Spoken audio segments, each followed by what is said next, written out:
Now, car loans, we've all had them. They are literally the worst thing you can do for your financial future. Let me explain. The stats are, if you buy a brand new car, it'll lose 70% of its value in the first 4 years.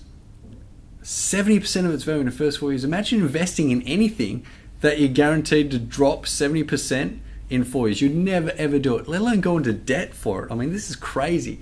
Most car accidents happen on the showroom floor. The minute you turn the key, poof, there's $5,000 just off the price there and then. So the smartest thing to do with a car is buy something that's secondhand, about 4 years old. Someone's already taken that 70% hit. Now, you've also heard of car novated leases. I like to call them novated fleeces with an F. Why? Because they literally just fleece your salary each and every pay, because they bundle up this petrol, the maintenance, the tires, all this sort of fluff which you never actually end up using that much, is all packaged and taken out of your money pre-tax. They always sell it on a tax deduction. Anything in your life, if you ever hear it sold on it's going to reduce your tax, it's going to give you a tax deduction, alarm bell should be ringing. Never ever do anything that's promoted or advertised as a tax deduction or reducing your tax, because in actual fact you're just losing money and you're getting a tax deduction because you've lost the money. So with a novated fleece, never ever take money pre-tax and put it into a liability. Always take money pre-tax and put it into an asset, such as your superannuation fund, for example, or an investment which is going to grow.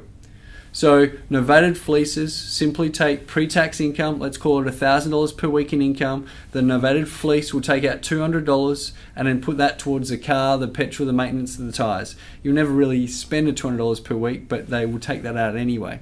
And at the end of the novated fleece, you're going to be left with a big nasty balloon where you're going to have to pay a lump sum to own that car outright. So the smartest thing to do with cars is A, never get a loan for them. Buy the cheapest car your ego can afford to drive. That's going to be a very tough thing for a lot of people, because all a car does is represent your ego. Bigger, flashier, brand newer, shinier car just means that your ego needs a little bit more stroking there. So for me, I'm all about paying cash for cars.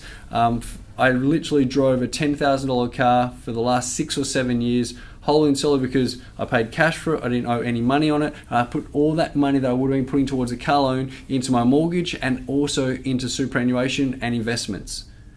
If you think of a $200 car payment per week, that's literally what it will cost you to own a $500,000 investment property.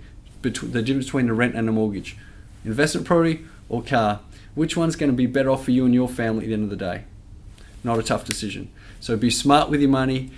Don't get into debt for liabilities. Only get into debt for assets.